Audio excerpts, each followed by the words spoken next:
అందుకే నేటి పార్దీలకు ఇల్లు ఉండదు, కనీస ఓటరు గుర్తింపు కార్డు కూడా ఉండదు, పట్టించుకునే రాజకీయ పార్టీలు ఉండవు. అటు గ్రామాల్లో వీళ్లపై కుల వివక్ష ఉంటుంది.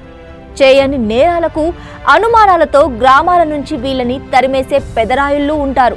ఇంతటి అవమానాలను భరించే వీళ్ళ తెగ చరిత్ర తెలుసుకుంటే మాత్రం దేశభక్తులుగా చెప్పుకునే కొంతమందికి పూనకాలు రావచ్చు. మొఘల్ పాలకులను గడగడలాడించిన మహారాణా ప్రతాప్ గురించి ఎంతో గొప్పగా చెప్పుకునే ప్రజలు ఆయనకు మద్దతుగా నిలిచిన పార్దీ తెగల గురించి మాత్రం చెప్పుకోరు, చర్చించుకోరు. రాజపుత్రులు యుద్ధాలకు వెళ్లిన సమయంలో పార్దీలు స్థానిక రాజులకు సాయం అందించేవారట.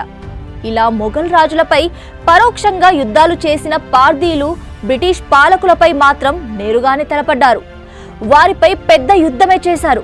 1871లో బ్రిటిష్ ప్రభుత్వం వీరిని క్రిమినల్ ట్రైబ్స్ గా ముద్ర వేసింది. తమపై తిరుగుబాట్లతో ఊపిరి ఆడనివ్వకుండా దాడులు చేస్తున్న పార్దీలను క్రిమినల్ ట్రైబ్స్ యాక్ట్ కింద కేసులు మోపి హింసించింది. ఈ చట్టం కింద వీరందరినీ గ్రామాల బయట శిబిరాల్లో ఉంచి వేధించింది.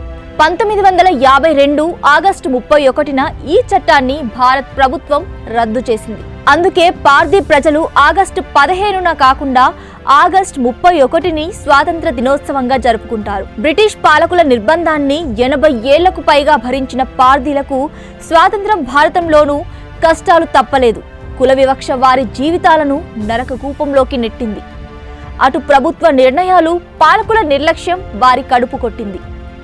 వన్యప్రాణుల సంరక్షణ పేరిట వీరిని అడవుల నుంచి అధికారులు బలవంతంగా తరిమేశారు.